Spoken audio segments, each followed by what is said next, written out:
임진왜란 당시 일본의 퇴각 요구는 무엇이었을까요?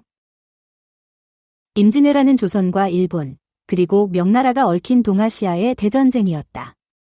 7년간의 전쟁 끝에 일본은 전세가 불리해지자 협상을 통해 철수를 모색했습니다. 하지만 그 과정에서 일본은 조선과 명나라에 무리한 요구를 내걸었습니다. 1593년부터 시작된 명나라와 일본의 휴전 협상에서 일본은 세 가지 주요 요구를 내세웠습니다. 첫 번째, 명나라 공주를 일본의 후궁으로 보내라. 이는 일본이 명나라의 속국처럼 조선을 대하길 원했다는 의미였습니다.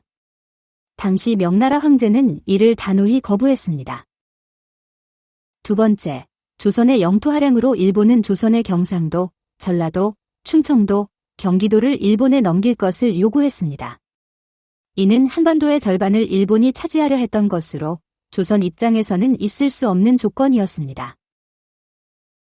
세 번째, 조선 왕자와 대신을 일본에 보내라. 조선의 왕자와 대신 한 명을 일본으로 보내 감사사절로 삼으려 했습니다.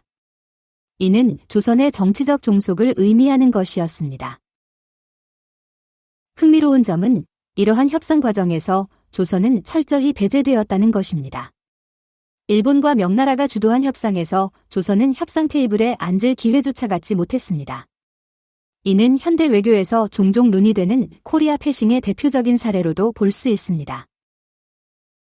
결국 일본의 요구는 대부분 받아들여지지 않았으며 1597년 정유재란이 발발하며 일본은 다시 침략을 감행했습니다. 하지만 명과 조선의 협력 속에 일본군은 끝내 패퇴하였고 1598년 도요토미 히데요시의 사망과 함께 일본군은 완전히 철수했습니다. 임진왜란 당시 일본이 내건 퇴각 조건들은 조선을 하나의 독립된 국가가 아닌 일본과 명나라 사이에서 교섭 대상으로만 보았음을 보여줍니다. 결국 조선은 전쟁을 통해 자주국으로서의 입지를 굳혔고 이러한 경험은 이후 조선의 외교 전략에도 중요한 영향을 미쳤습니다. 마지막으로 이순 장군님의 말씀으로 외놈들의 평가를 대신하겠습니다. 외는 간사하기 짝이 없어 신의를 지켰다는 말을 들은 적이 없다.